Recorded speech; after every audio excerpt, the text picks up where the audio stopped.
Tantum ergo sacramentum venerebur celui et antiquum documentum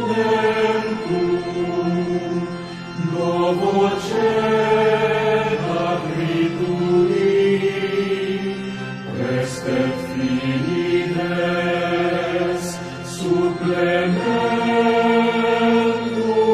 sensuum defectui.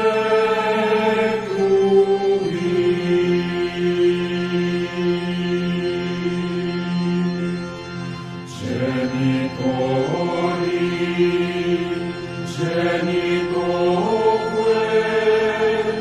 lauset jubilatio, salus honor virtus quoque, sit et benedictio procedenti ab utroque comparsit, laudamus